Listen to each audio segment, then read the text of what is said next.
Hi, I'm Jessica from Jessica Wanders, and this is week number 4 of my freezer challenge. A little bit delayed, but I am still going onwards. It's been a busy couple of weeks with family stuff, but I did manage to get a few recipes put together from the freezer.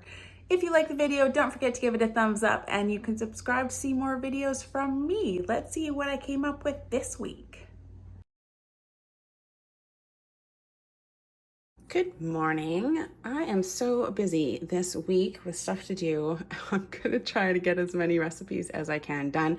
This morning I am going to use up this extremely sad looking package of bananas from the freezer.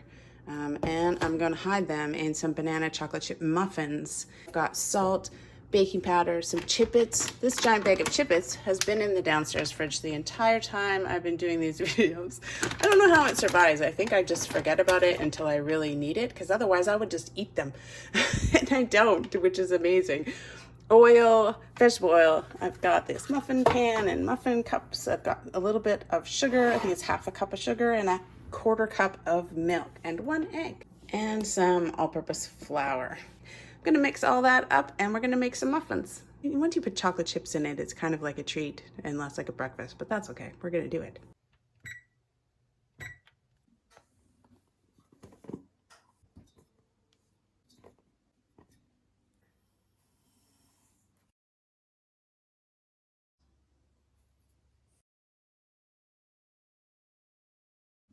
Mix that all up. I mean, I guess that's enough chocolate chips. We'll see. Do these bananas ever look super duper sad? They're like so brown and so gross and so separated. Yeah, it's really great, but we won't even be able to tell. Let's put them in a bowl and mash them up. We won't even be able to tell once they're in the recipe. I don't want to drain them because those juices are all from the bananas as they separated in the freezer. So I want to use all of that. It's got a lot of flavor in there. A lot of banana goodness. We'll mash that up. I think that's 1 cup. It looks like 1 cup to me. That's what we're using. And that's all the bananas from the freezer. Yay! I think that overall, having tried it both ways now with the skins on and with the skins not on the bananas, I think I actually prefer it with the skins on. It's easy to just throw them into the freezer, and then it's fairly easy to get them out of the skins, and they don't get a lot more brown from being in the freezer. So I think I'll continue to just throw the bananas in the freezer when they start to look old and I don't have a use for them right away. Yeah, unless you want to try something fancy like turning them into ice cubes or something like that, which sounds super cool. All right, we're gonna add 1 egg to that mix.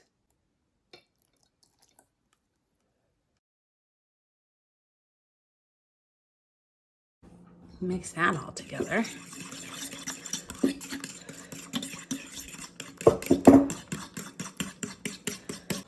You can't even tell that those bananas look like death. Smells so good. Then we're gonna add the wet ingredients to the dry ingredients and stir just to moisten. I will leave a link in the description below for the recipe that I'm loosely trying to follow, but banana chocolate chip muffins, there's loads of recipes on the internet for that.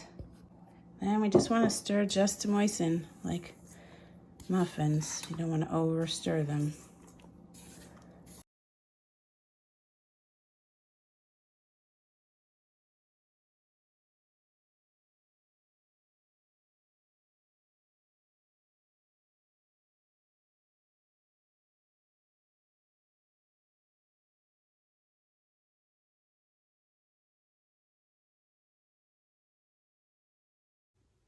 It was 400 degrees for 20 to 25 minutes, so I set it for 22.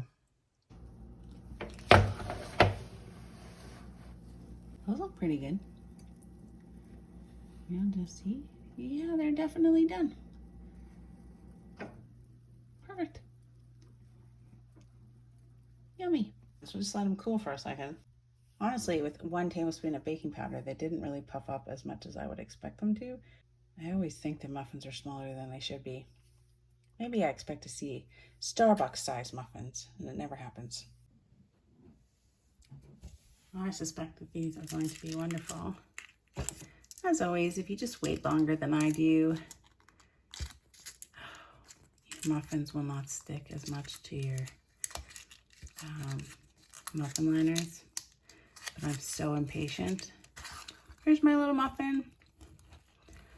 Has a lot of chocolate chips in it. When I first put them in, I thought, oh, that's not going to be enough. But it is clearly enough chocolatiness in that muffin. I think I want, I always want to just double the recipe and make gianter muffins. They seem pretty good. I mean, they're cooked and they look fluffy, but I just want them to be twice as big.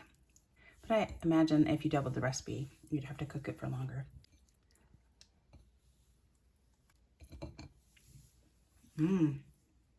I feel like the solution is just to eat more small muffins. So I'll have 2 of these, please.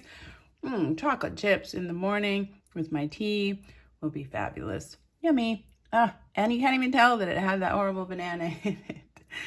Really, it doesn't look the same color as that banana at all. So that's yummy. Just chocolate chips. Banana chocolate chip muffins for breakfast.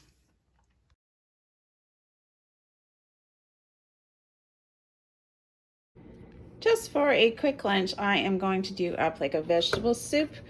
I have these leftover noodles that I had in the freezer. They were those egg noodles that I had. And then I've got a little bit of broccoli out of the garden that I'm going to boil up in this, maybe a cup of beef broth. So some beef broth, some water. I've got that hot sauce, so maybe make it a little bit spicy. I've got some frozen mixed vegetables. I'm going to throw some of this frozen cabbage in and some of these frozen carrots, and it's just going to be a quick vegetable noodle soup. While we're at it, why don't we just throw some beets in too? We want to get that broccoli cooking up because it's fresh, so it needs to cook first. Everything else in the freezer has already been blanched. And 2 cups of water. Get some broccoli cooking up. And I still have some turnips I'm gonna throw in there. Some onion powder. Parsley. I feel like you can just throw anything into soup if you just want to whip it up really fast. If I had one of those soup packet things, that would be yummy too. I think this beef broth and the onion powder and stuff will be just fine. I'm gonna throw some salt and pepper in there.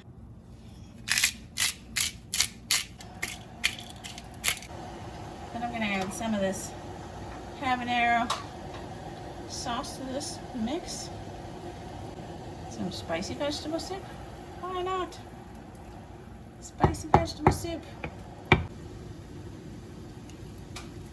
I had some leftover tomato sauce, just a tablespoon, and that's going in there too for some tomatoiness.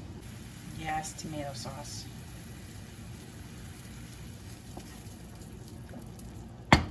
Okay, now it's a tomato soup or something. Something like a tomato soup. Yeah, you can just put whatever vegetables you want in your vegetable soup. Do whatever you like. There's no rules. I have more of these garlic sauce things, so I figure I'll throw that in there too. Garlic sauce things from the pizza joint. Now we've got something that's looking like a broth of some kind. I'll just eat some vegetables. I feel like I've got so much stuff going on this week and so many family things and people visiting that you're not going to get a real detailed borscht recipe from me. This is just random panic. I need to eat something for lunch, and these are the vegetables I'm going to make a vegetable soup with. But look, it's been so busy. I got my nails done. Cabbage. And all these shredded carrots and some mixed vegetables.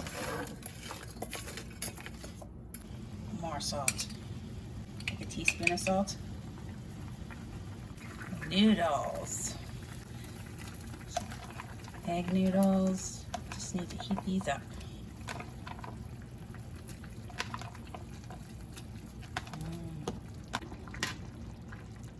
vegetable soup with stuff I found all over the place in the freezer.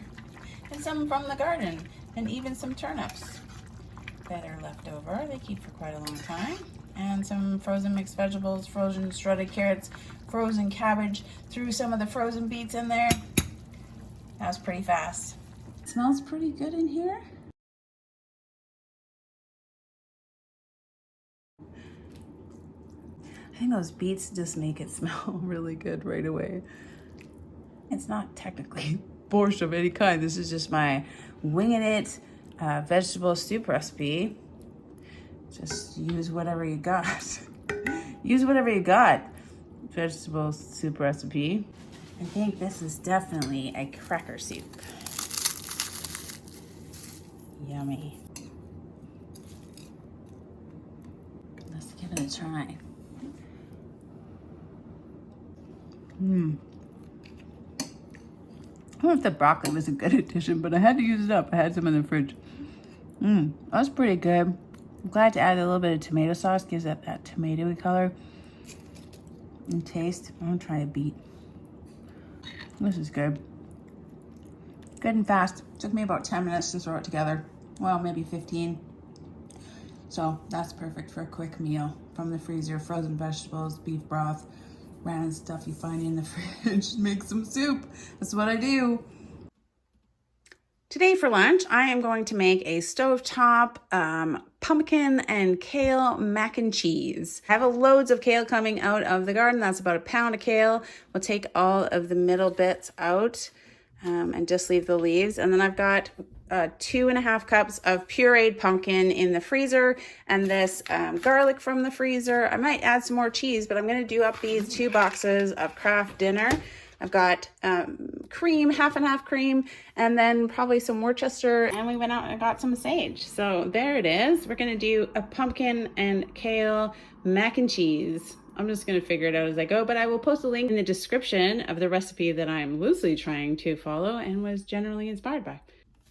Okay, I'm just gonna take the leaves of the kale off of the kale stem bits and then wash it up really well. Once it gets down here, you can kind of just cut the stem out like that and do the whole pound of kale and then just cut the stem out. Then we're going to wash it up. This frozen garlic peels pretty good for the most part, usually.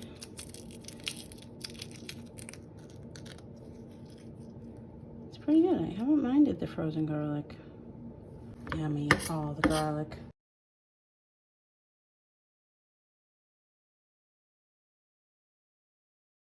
Okay, we're gonna just cook the Kraft Dinner noodles in some boiling salted water.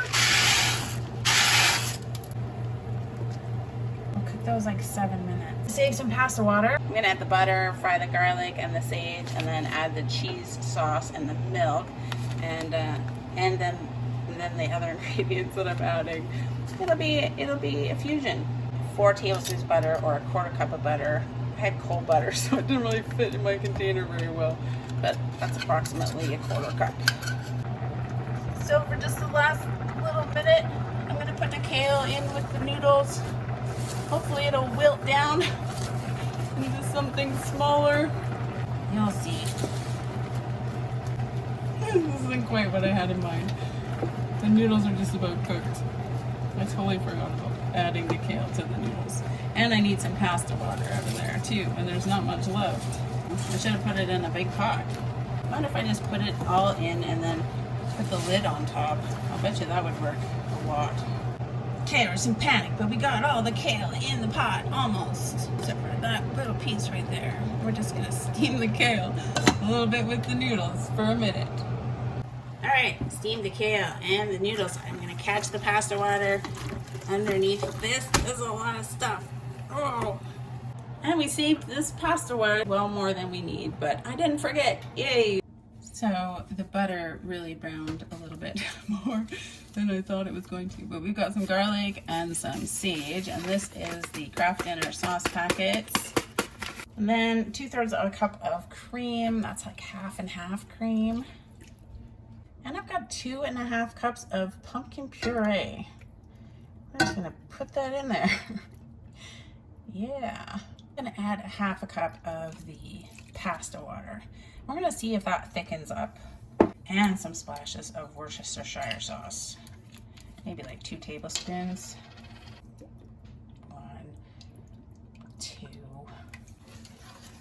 And mix that all up, that powdered cheese. If you have to, you can add some more cheese. I think I'm just gonna see how it goes without it.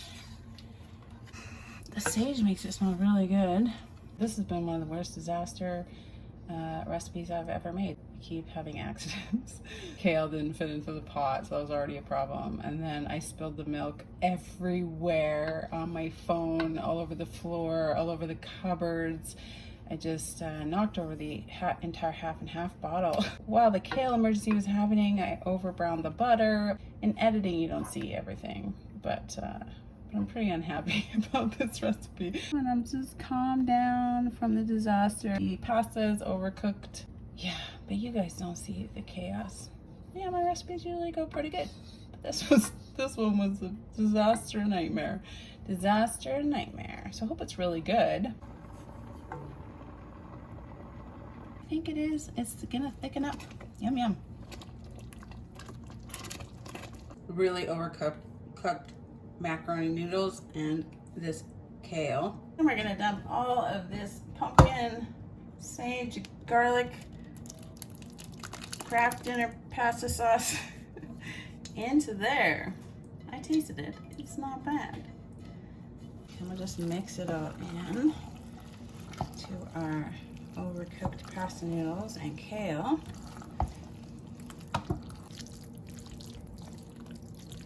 You know, those French fried onions I think would be pretty good on top. I think the pumpkin puree kind of made it a little bit lumpy. I don't know. It looks pretty good though.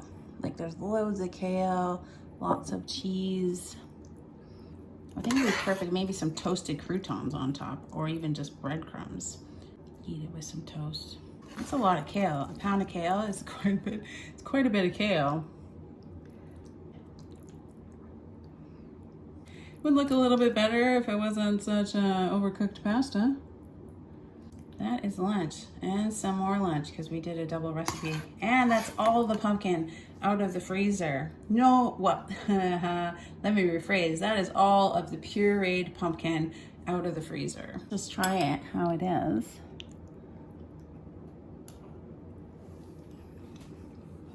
Yes, the pasta is overcooked. The kale is pretty good in there.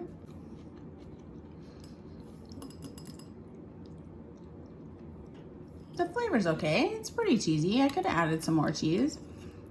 I don't have any Parmesan cheese right now, otherwise I would put that on top. I think that it could have something spicy, maybe some Frank's hot sauce or sriracha. Can't even tell the pumpkin. I'm trying to think about tasting the pumpkin, and no, definitely you don't taste the pumpkin.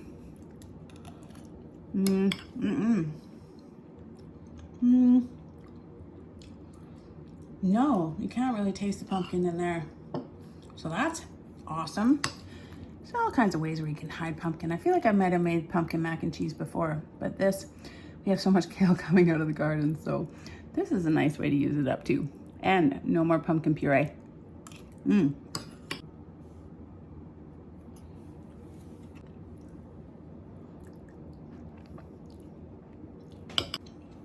Yep, you can put sriracha on there. Do you think? It's a shame about the pasta because it's actually pretty tasty. It's got really good flavor to it. Overcook the pasta. Maybe a little bit. Like a lot. That's what he's doing to his crackers and sriracha. Yeah. Everything tastes better with sriracha. Well, it does, yeah. Or Frank's. We have Frank's in the fridge too. Crackers are the answer, apparently. Can you taste the pumpkin? No, I can't tell there's pumpkin in there, no. Really thought that that was the last of the pumpkin, but under here there's more pumpkin. There's like 2 more cups of pumpkin puree. Ah!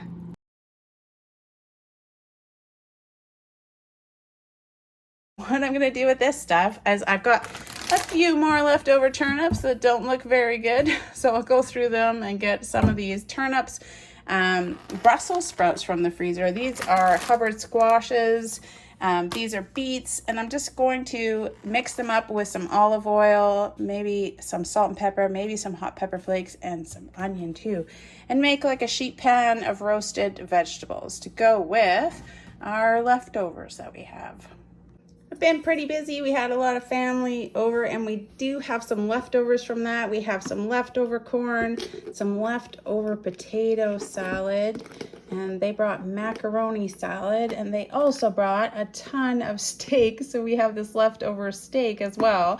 So for dinner tonight, we're gonna have, this is our corn though, that we did a whole bunch of corn from the garden. So we're gonna have some leftover macaroni salad, some potato salad. I think I'll slice up this steak and maybe put some nice barbecue sauce on it. I used some rhubarb barbecue sauce when we had the get together, and that was pretty good. But we have some other stuff too. And then we'll have that with the sheet pan veggies. I think my plan is I'm gonna kind of rinse them off, but then I'm gonna let all these frozen veggies kind of dry a little bit before I mix them up with oil. So we got beets, a whole bunch of these Hubbard squashes. Hopefully we'll have some leftovers. These turnips, I just kind of like cleaned them up a little bit, cut off all the dry. They were just dry on the outside, and now they look beautiful. I'm gonna do maybe half of these Brussels sprouts. And when they're thawed out a little bit, I'm gonna chop them in half. Yum, yum, yum.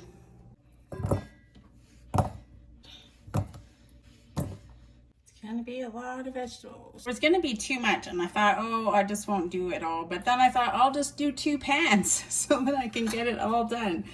So these are the beets and squash and Brussels sprouts. Then these are the turnips, and I'll just divide them between the 2 pans. Everything's gonna kind of get beet colored, I think, which isn't too horrible. But I'll try to just start really gently so that not everything turns red. We're gonna put some extra virgin olive oil all over that. I feel like I don't want to stir it too much. Those beets they just turn everything red. Lots of salt. And lots of pepper. And I think I'm going to do some red pepper flakes as well.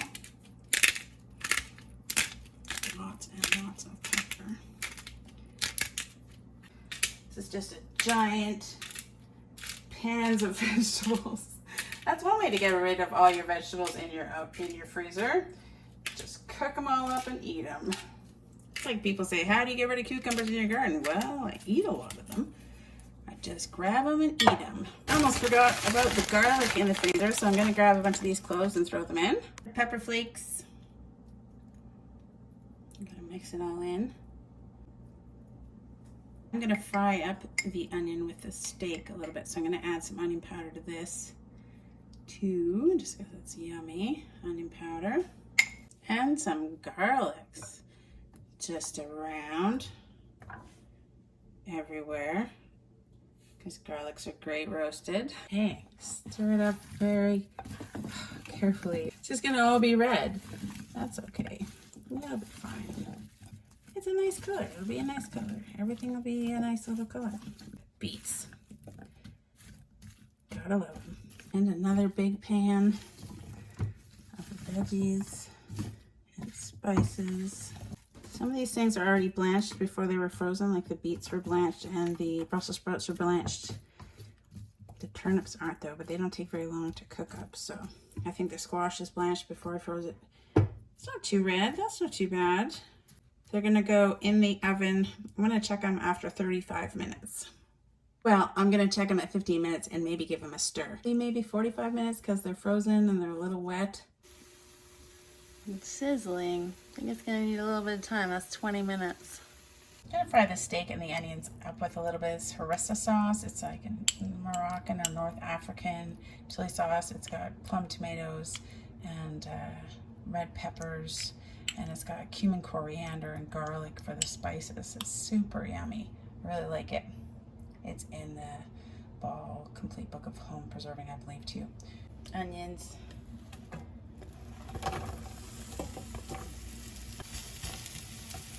And we just really thinly sliced up the leftover steak. I don't want to cook it much more than it is, so I'll cook up these onions first.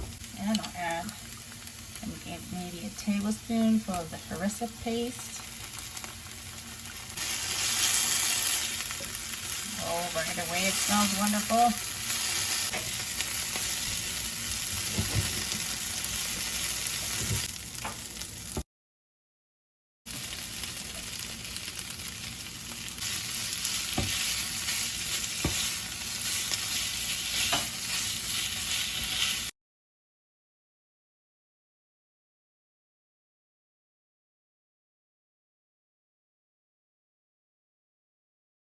Oh, this smells pretty good. Those turnips are cooked fine.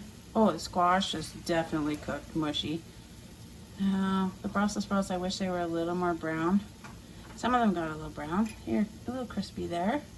That's okay, a little crispy on the turnips. Yeah, it's okay. Yum, veggies. Oh, well, didn't really go nicely. Come on, nice veggies. Nice veggies. Oh, those are beauty.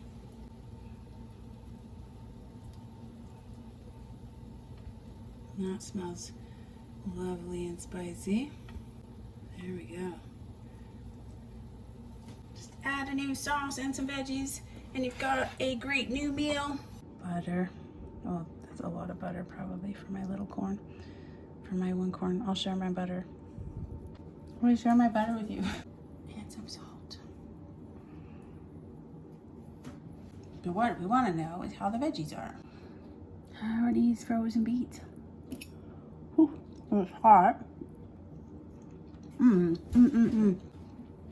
think I just really like turnips because everything that just tastes a lot like turnips is good. But you could just use potatoes. That's all.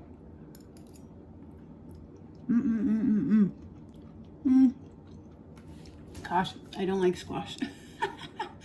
Even just hidden in there. Okay, try it with something else. Try it with something I like. Here, put it together with a beet and a Brussels sprout and see how it goes. That's better. Hide it in other things. The steak with the harissa paste, super yummy. So if you have a bunch of frozen vegetables, just roast them in the oven and eat them. Yum yum. And this is what the freezer looks like at the end of week 4. I feel like I'm making some progress. I'm unhappy that I found more pumpkin puree. I've got these shredded carrots. These are cubes of Hubbard squash still. I'm not sure what to do with all these limes that I got. Maybe I'll thaw them out and make like a limeade kind of drink or something. I've got still a couple of bread things. These are like bread ends and one pita and egg roll wrappers.